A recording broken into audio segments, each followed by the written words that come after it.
Welcome to the Breaking News Bears podcast. I'm your host, Chris Capone, joined alongside my co-host once again, Evan Davis. And the Toronto Blue Jays have ended up in that infamous hotel chair that they are all too familiar with at this point. Roki Sasaki has signed with the LA Dodgers. Just a year over Shohei Ohtani's decision between the Dodgers and Blue Jays, history repeats itself once again, and the now 23-year-old pitching phenom is slated to join the Dodgers' stacked pitching rotation. After a short 4-year career in Japan, the right-hander decided to leave NPB early and forgo a much larger contract later down the line to join the Dodgers. Evan, as much as I hate to say it, what are your thoughts on the Dodgers signing Sasaki? Oh, look, I'm people are gonna think I'm an idiot, but I genuinely 12 hours ago did not think Roki Sasaki was going to be a Dodger. I thought as soon as the Toronto Blue Jays traded for that $2 million in international signing money, they take on Miles Straw's contract. I thought that was the nail in the coffin.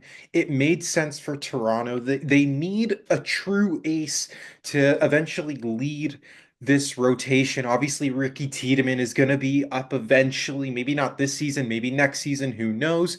But then you're talking about Tiedemann and Sasaki, and then you build out from there. And with building out from there in a quote unquote small market team, you could have two potential great starting pitchers. So I always thought I thought he was going to go to the Blue Jays as of today. But my God, I mean, you talk about this might be the greatest baseball team of all time. Like, this might rival those 90s Yankees that won three straight World Series, the last team to ever go back to back. But this might rival it, and it depends. Obviously, the Dodgers won the World Series last year. They're most likely going to be the favorites this year by a wide margin. And in a guy like Roki Sasaki, you're talking about 4 years in the NPB. He's going to be 23 years old coming over, 394 innings pitched, 505 strikeouts, but only 88 walks in those games. It's in those innings. That is just mind-boggling. And you look at it throughout his totality, 414 innings, 91 walks, 524 strikeouts, an ERA at 2.02. I mean, this is ridiculous. This is probably one of the greatest pitching prospects we've seen. And obviously Masahiro Tanaka and all those guys came over, but Yamamoto, Snell, Sasaki, Glasnow, when they trade for Pablo Lopez. No, I'm kidding. But I mean, you're talking about five true number one starters in a rotation and health permitting with a lot of these guys. But I think the reason why Sasaki chose the Dodgers over the Blue Jays for $2 million less was because obviously he only pitched 111 innings last year. Not obviously, he pitched 111 innings last year. He's not going to be pitching every 5 days. So with that Dodgers rotation, how deep it is compared to the Jays, that might have been more enticing to him. And the fact that he has his teammates, WBC teammates in Yamamoto and Ohtani already on the team. Yeah, and I mean, like you said earlier today, the Guardians had the best day out of anyone, even compared to the Dodgers getting Sasaki now. You think about it, they had in like this money that they had invested in Miles Straw looked awful. It was an awful contract. This guy Mhm. was playing in AAA all of last season, and he was OPS of 651 in 124 AAA games. Like he was awful. Yeah. And they had 15 million wrapped up into this guy. They get off the contract only having to pay 3.75, send the rest of that money to the Jays and say, "Here you go. Deal with this. You can deal with Yeah. him. We'll give you this extra international signing bonus money that we weren't even going to use anyway because we Yeah. already have the number 2 overall second baseman prospect because we somehow got the number 1 overall pick last year." Hmm. Like they had the most masterful day today, Hmm. just getting out of this money that they didn't need. Um, and it's just an insane situation. Like you said, bro, when the news came out that tweet at 11:30 a.m. that said, uh, oh, the Jays are finalizing a deal for Miles Straw. They're getting an additional 2 million. 2 million in international signing bonus money to be used in this offseason. And it's like, holy crap, I think we did it. Like in my mind, I'm thinking we just got him. Like there's no Mhm. way they would make this move without the precursors, like knowing that we're getting Roki Sasaki. And a couple hours later, you get the notification that, yeah, or he posted on his Instagram. Why does it always have to be on Instagram, bro? This is twice. This is twice now that, oh, let me break my own news on Instagram. Stop doing this. Stop doing this. I'd rather get the Jeff Passan notification. Like, and another thing, Jeff Passan tweeting, "I'm sorry, Toronto." Yeah, thanks, Jeff. Like, we love being top three for three of the biggest free agents. I can't wait. I can't wait for next season. I just saw a tweet that was like the Dodgers AAA Oh, I was affiliate, gonna say that. I just saw that too. the Dodgers AAA affiliate, comma Japan is expecting third baseman Munenori Murakami Munataka, yeah. to come up next year. Wow, I can't wait for him to like at this point, is there even like he's definitely going to the Dodgers. It makes too much sense. Like Muncy is probably gonna how much longer is Muncy's contract? He's got like a year after this. I think he's got like this year He and has a then 20 next he year. has a 26 team option. So he's gonna play this year and then there's a team option. The Dodgers gonna decline and sign one of the best third base prospects ever. Uh and get Murakami. Yeah. They're gonna have Team Japan, like literally the Team Japan that won the World Baseball Classic, they're just gonna have everyone start signing with them. Like, Yeah. holy. I I mean I just can't believe this offseason. Like if you could have I mean, they're gonna what if they signed Tanner Scott? I mean they still have money for Tanner Scott because for people that might not know, like Sasaki's under contract for the next 6 years, making league minimum for the first 3 years, and then you'll take him to arbitration for the next 3 years. But even with that, like Sasaki for the next 6 years is pennies on the dollar for the Dodgers. Like, and with Otani deferring all this money, with Blake Snell deferring all this money, with Teoscar Hernandez deferring all this money, like if they go sign Tanner Scott, like you might as well just cancel the season. And I'm saying that cocky, but it's just like it's crazy. Like it's crazy what they can do. But I think it's just a credit, to Andrew Friedman, really, and the culture that he and the Guggenheim group have built, where they purposely the two off seasons leading up to Otani, their biggest contract was Noah Syndergaard for 1 year, 13 million. You did all of that. You did a lot of 1 year, 2 year deals because you knew what you were doing. You wanted to get Otani. You get Otani. He somehow defers 95% of that contract because the Dodgers can afford it. And then you go get Yamamoto. And because all these guys are connected with one another, Sasaki's posted. The Dodgers have wanted Sasaki for the last 3 years. I mean, who doesn't want him? And they went to Japan numerous times to go see him. But I, I can't believe this is a reality. Like, I need to go see Sasaki pitch. I haven't seen Yamamoto pitch because he got hurt the game I went to, USOB. Need to see Glass now pitch because he's made of glass. So I need to see that. I got to go to every game. I'm going to be a season ticket holder. It's it's so like the pain of like everything happening right Mhm. now is has just been insane. Like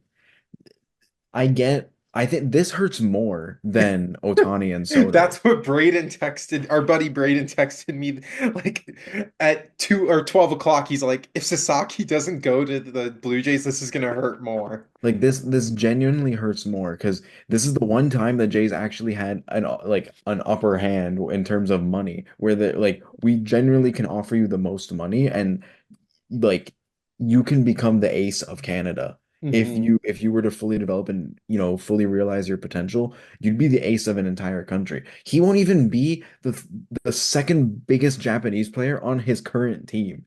Not Like even those. Yeah, yeah, not even this. he won't even be the second biggest Japanese player on his current team. He will always be third. I get this the the feeling of okay, I just want to win stuff.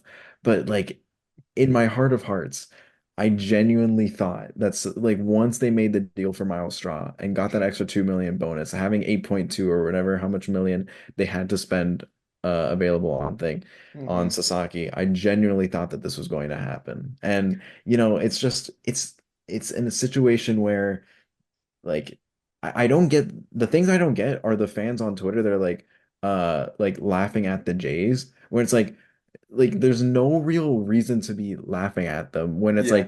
like at least they're in the conversation. Like why are Twins fans talking like they had a chance or anything like that? Yeah. Like at least the Jays are actually in these conversations. Hmm. Granted, they're always the bridesmaid, never the bride, but Hmm.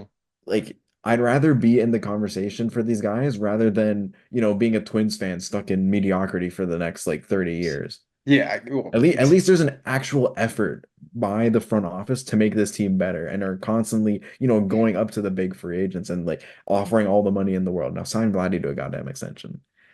oh God, Roki Sasaki already turned off the comments on Instagram. Oh, he's a Dodger already. Oh, yeah. I look. I think when you look at this, well, I mean, I'd love to have a job in media, but how can you look at Ross Atkins and this Blue Jays front office and allow this to continue? Because obviously something is going on where guys don't want to come to Toronto. And if I'm Vladdy, like I'm out. Like if I'm Vlad, I'm done. Like I'd be, and I know it's not what Jays fans want to hear, but if I'm Ross Atkins, the best thing you could do now as a GM is to trade Vladdy, because there's no way he's coming there's no way he's coming back. Like I can't picture it. Like no free what basically has been told is that no free agent wants to go to Toronto. There's talks with Santander, but like nothing has ever really evolved with that. And even potential starting pitchers and relievers, like it took what should have been more insulting to Ross Atkins was the fact that it took two failed physicals for Jeff Hoffman to come to your team. Like that Yeah. has to be the biggest slap in the face. Like if I'm a GM and it's like, yeah, I got the guy, but it's because he failed two other physicals, like I don't feel accomplished like that. He's got to figure something out, and I think he's got to trade whatever you can get for Vladdy and Bo Bichette. Just do it because the what's worse than not getting a guy like Roki Sasaki when you just traded for 2 million bucks and to take on that horrible Miles Straw contract is letting Vladdy walk out the door for absolutely nothing. Because if you do that, like you might as well not even show your face in Canada anymore. Like with you better just apply for that work visa, get your American citizenship because you Or better get out. he's American. Oh, well, then you just better get out now. Like start looking on Zillow because if Vladdy leaves for nothing, I this might be an Oakland A's situation where the fans boycott the team. Genuinely, what I'm thinking is like Ross Atkins, thank like first of all, thanks for whatever you've done. Like getting whoever and whatever you've done, like what signing George Springer is your biggest accomplishment. Like everything else that has been done in this organization, even back in 2015, he wasn't the manager or he wasn't the general manager until end of the 2015 season. So he didn't even make the trade for David Price or Tulowitzki or anything. The biggest moves that he's made has been George Springer, Yeah, and that's about it. Like yeah, it's just such a situation where he hasn't drafted well. He hasn't done anything else well to this point where I get it. Yeah, it's great to always be, and he always says it, oh, we love being in the process for these guys. Well, eventually the process has to work out. Like yeah. you can't constantly be in this carousel of, I'm gonna say it, being in that hotel chair in the corner, watching someone else get with the person that you want to get with. Like, there's no way that you can constantly just allow this to happen without making something else. Like, you need to get Vladdy to sign an extension, or else you gotta go. Like, I get it. What you said to trade Vladdy right now and like capitalize on the deal, but there's been reports that they want more than what the Padres got for Juan Soto, Good luck and with that. there's no shot that's happening at this point. Where, first of Hmm. all, Juan Soto, it wasn't as viewed as much of a rental. There was a thought of it being a rental, and it did turn out to be that. But I don't think I genuinely think if Vladdy were to get traded to a team, I think it's more likely that he resigns with that team Yeah. more than Juan Soto was. Hmm. But I don't get the whole thought process of, oh, we love being, second every single time, coming second. And Hmm. the news yesterday that was like, oh, the Jays are kind of dark horses for Pete Alonso. Like what are we doing? What are we Hmm. doing? Why are you genuinely talking to Pete Alonso right now? If first of all you have a first baseman and oh I get and that one isn't signed, you're Yeah. not Pete Alonso is going to DH full time, and you're not going to have Vladdy at third full time. So why the hell are you talking to Pete Alonso?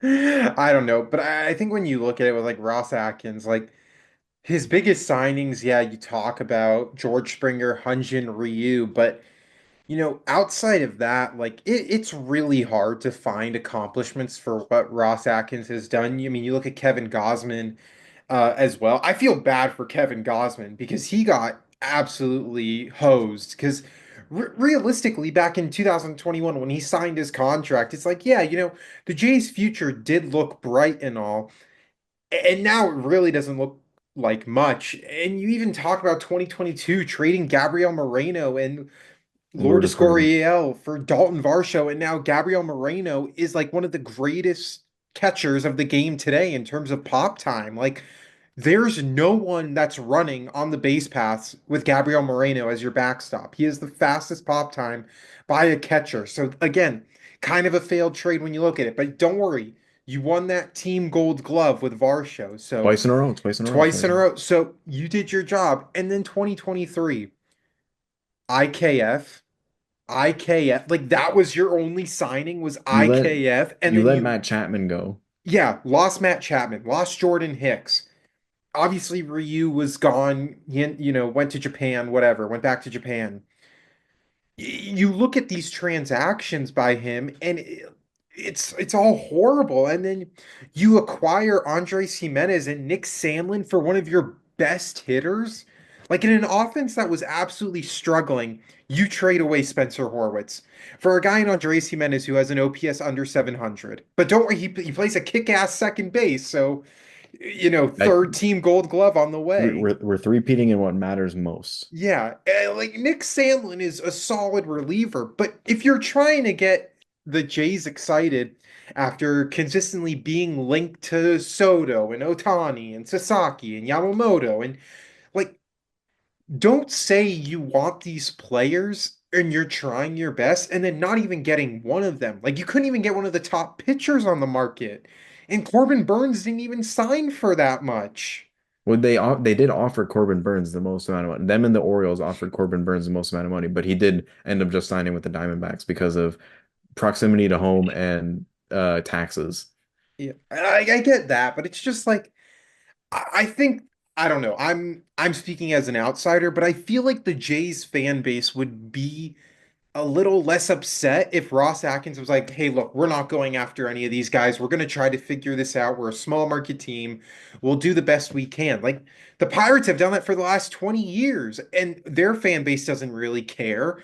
Like, just don't say you're trying to be the Dodgers or the Yankees, and then you end up being the Rockies. Yeah, like it's just so disappointing to see like all of this culminating to this final thing where we just wanted to have something. Like I just want something, man. I want to root here for something. And you know, the fantasy now is like, oh, let's go get Santander, Bregman, and Alonso. That's not gonna help, man. Like, yeah, okay, it makes you a better team currently, but like, are you beating the Dodgers right now in a 7 game series? I don't think there's any team in baseball right now. And another thing, actually let me talk about this. Why the hell did the Phillies help the Dodgers? Like, genuinely, what was Dave Dombrowski thinking there? Thinking, yeah, this guy who isn't even a top 30 prospect on the Dodgers. No one even heard of him until today, respectfully. Mhm. Uh, let's make a trade for the Dodgers so they get a little bit extra more money to get Sasaki. Mhm. Why would any team in the NL right now Mhm. want to help the Dodgers get better, even if it is for, international free agent that, hasn't proven anything in MLB? Why the hell would any NL team want to help the Dodgers? With Miles Straw, it made sense because that contract is terrible. So the Guardians wanted to do anything that they could to get rid of it. The Yeah. Phillies just did it for fun. Yeah. Yeah, I mean, well, they got like a solid prospect back, so I guess they thought like this guy who was in high A has potential, maybe it was kind of just like to cure the inevitable. I don't know. I don't know what else to tell you. Genuinely, that's the most puzzling piece of this all, where like why would the Phillies, even in the slightest, aren't you trying to contend for a World Series too? Hmm. Why would you help a rival team, even if they're not your exact rivals, they're not in your division, whatever? Why would you help any team that is contending for a championship in your current league Hmm. get better in any way possible? If this was some random, if this was like the Kansas City Royals or the White Sox, if it was the White Sox helping the Dodgers, sure, you already helped them Yeah. last year, might as well help them again. But Yeah. like, but the Phillies is the most puzzling piece of this all. Like, I really don't Mm. understand it. Well, you just you take what you can get, man. You take what you can get, but Yeah. look, I don't understand it either, but I think, when you look at it, just even now from the perspective of the Dodgers, like, oh my God. Oh my God. They just it's crazy. I don't even know what they do with half of these pitchers. Like, what do they do with Tony Gonsolin? What do they do with Dustin May? What do they do with Emmett Sheehan? Like, what do they do with any of these guys? Like, they're not going to be a part of the 12. Like, they're not going to be a part of the rotation anyways. Six man, seven man, whatever the case may be. Like, maybe a guy like Tony Gonsolin would be that sixth starter, but like, I don't think Dustin May's going to be in the starting rotation. Like, I don't know, but I think they got to trade some of these guys. And as crazy as it sounds, like, the one thing that the Dodgers really need is bullpen arms. Like, maybe they go make a splash and go acquire some relievers and trade some of these starting pitchers. Yeah, like, well, with the amount of injuries that the Dodgers have had to their starting pitching staff, maybe it is good to have some of these guys just, in AAA next year starting, Yeah, like, even just on the IL.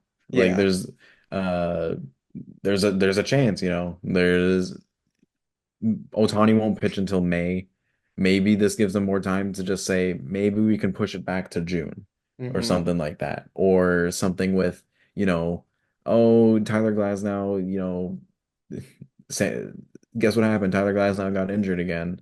We need yeah, someone to get called up for the rest of the season. Like, not saying that it will happen, but it's history repeats itself. And, Glasnow's ne like he's never been healthy.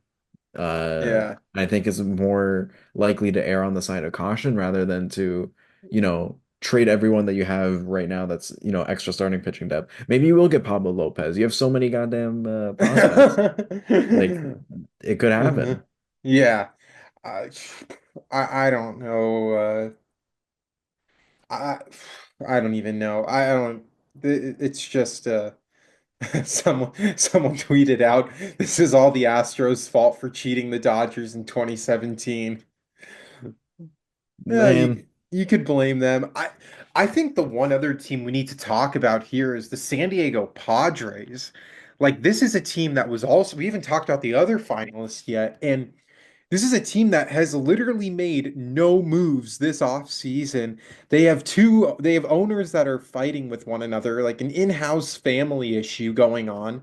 They saved all of their international signing money up until today when they basically realized that Sasaki was not going to sign with them. But they haven't made any other moves to the MLB roster, and they have a few contracts that are coming up. I know they were talking about like trading Dylan Cease and Luis Arias. I don't know what they really do moving forward here, but this is a team that like they also kind of have to figure it out here because they don't have a they're not going to be able to pay all of these guys, and by all of these guys next season, Arias is a free agent, Cease is a free agent, Michael King is a free agent. Robert Suarez is going to be a free agent within a couple of years as well. What are you going to do with Joe Musgrove in a couple of years as well? You're paying him and Darvish good money. You still have Bogarts and Machado until they're 57 years old or however long those contracts are. Like, but Dylan Cease and Michael King alone are each going to be $200 million contracts at least. So they got to figure something out there. And I just wonder what they do moving forward here, if they do end up making a deal or not. And they got to take Michael King to arbitration, so he's probably not happy. yeah, and just what a situation. What a situation. I love seeing, I it love it though. I wish just one time a guy would just pick the Jays.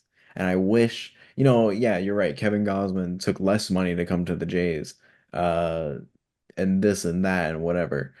But like one time, I want to see one of the big fish just say, "Yeah, I want to go to Toronto. I want to play." Like, man, like how cool would it be if just, if Sasaki was just like, "Yeah, you know what? Maybe I do want to be, carve a name for myself as like the guy, the ace on a team, develop like that." Now, like it's just wow. Like I didn't want to do this pod. I I wanted to have one win. One win. I wanted to feel good one time. You know, Yeah. I- and get on this pod and say, "Let's go, Roki Sasaki."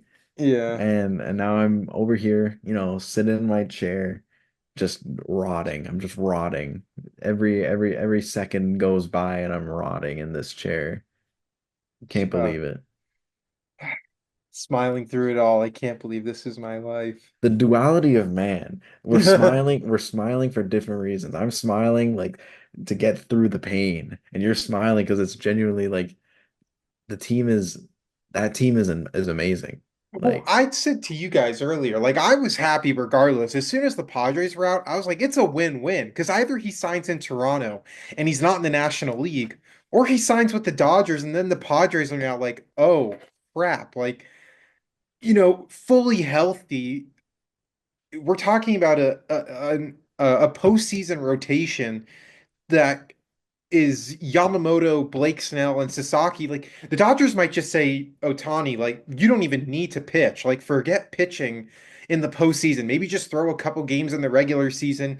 If we need you, we need you, but just focus on being a DH because you still you could then do what you got Yamamoto, Snell, Sasaki, and then if Glass now if he's there, I don't know. He might be yeah. there. I don't know. And then once we trade for another guy, because all four of those elbows are going to be barbecue chicken, you never know what happens. But I was going to be a happy man regardless today. I'm more in like I can't believe this is actually happening. You're you're This is genuinely the LeBron picture, just smiling through. I can't believe this is my life. Like, I I don't know. Like I'm at a loss for words because like everyone's like, well, everyone might say, "Oh, well, you're a Dodger fan, you're probably expecting it." I kind of wasn't because it just felt like since money wasn't going to be a deciding factor, like then it's not like the Dodgers actually have leverage over anything. And I don't I don't know. I don't know. yeah, that's another thing I don't get. Like everyone's saying, surprise, like, oh, I'm so shocked that he actually went to the Dodgers. But it's like the I was gonna say the Raptors, the Jays tried their hardest to Yeah. genuinely, do this, to genuinely pry him away from the Dodgers. Yeah. And there was a what he said in his post, what Sasaki said in his post was that it was a difficult process. It was like it was a very difficult decision, but I would do it best to make the right decision. And when I look back after my baseball career, like I genuinely think that the Jays were really in play, and I think he was genuinely thinking, and I think he wanted. I think he wanted to be a Jay as well. Like I don't think obviously he doesn't have the Jays and Dodgers as his top two if he genuinely didn't think maybe it would be cool to be a Blue Jay or something like that. Yeah. I just hate to see it. You just hate to see it where it constantly happens where you're put in that chair, just Yeah. letting everyone else get everyone. Yeah, I mean I just I can't I don't even really know what to say other than I think I think Ross Atkins might have also done this so then he could say, well, we gave it our best shot. You saw I traded for the 2 million international signing money. Like for all we know, he might have already known, like there's a chance that he might have already known that Sasaki was going to the Dodgers, but he just said, I'm going to take on this 2 million in international signing money. So I give the illusion to the fan base that, hey, look, I gave it my all. And you see, look, I tried and all this. That could also be that could also just be a possibility as well. I don't want to put that on him and kind of like devalue his integrity to the fan base. But at the same time, just given the lack of success that he's had with free agents, I don't think it's out of the realm of possibilities to make that suggestion. Yeah, and one last thing I want to talk about before we end this episode is Oh, we have to the end it? the whole saga of Sasaki's agent saying maybe he doesn't want to play for a big market team. Maybe he doesn't. He's scared of the media because the Japanese media is going to be after him for leaving Japan early. He's Yeah. scared of, the pressure. Maybe he wants to go to a small market team. Well, Maybe he's he heading wants, back to Japan in March, so yeah. bundle, get ready. Yeah, maybe he doesn't want to deal with all the pressure, of being in LA with, the two other Japanese great players. Maybe he wants to go, low small market and build up his career as his own man, as his own player. No, he just decided to do the thing that most people expected him to do the second he said he was going to be posted. I don't get the whole saga of drip feeding this information. Also, the whole process of every team being notified every 15 minutes saying which ones were and weren't in the Mhm. process still, where it was like the Giants have been eliminated from, like, what are we doing here? Like It's like, this whole saga, the Giants are have been informed they're out of the Sasaki sweepstakes. The Mariners have been informed. Like every 15 minutes it was going on the timeline of which yeah, teams were being told, and it was only being told to the beat writers. It was such a weird situation. It's just yeah, awful situation held by Sasaki and his agents. yeah. I mean, I'll end it with this. Like, if you were to tell me back in 2023, like, hey, by the way, remember when we were watching the World Baseball Classic and we were saying, holy smokes, these all these pitchers are stupid, and the probably three of the best of them, but probably the top three. I mean, Imanaga is obviously amazing as well, but Yamamoto, Sasaki, and Otani, like to all be on the same team, like regardless of what team it is, like that's the part that's even crazy to me is how the media was talking about them. It's like this is the greatest starting rotation of all time in terms of international play, and now all three of them end up on the same team. It's crazy. Yeah, it's what a situation. What a day. I'm gonna Un sleep in this tonight. Unfortunately, the Jays get put in that chair once again and watch somebody else walk off with the person they originally wanted. But that'll Introducing show GM. but that'll just about do it for this episode of Breaking News Bears podcast. I once again want to thank my co-host Evan Davis reluctantly. But there's still a lot more, free agent news to happen. Maybe the Jays do make a deal for Santander, Bregman, or Alonso. I don't think it's gonna happen, and if they do, I'm actually gonna kind of be more upset. I'd rather just get a deal done. But that'll just about do it for this episode of Breaking News Bears. Once again, I want to thank you guys for listening to another episode. Thank you all.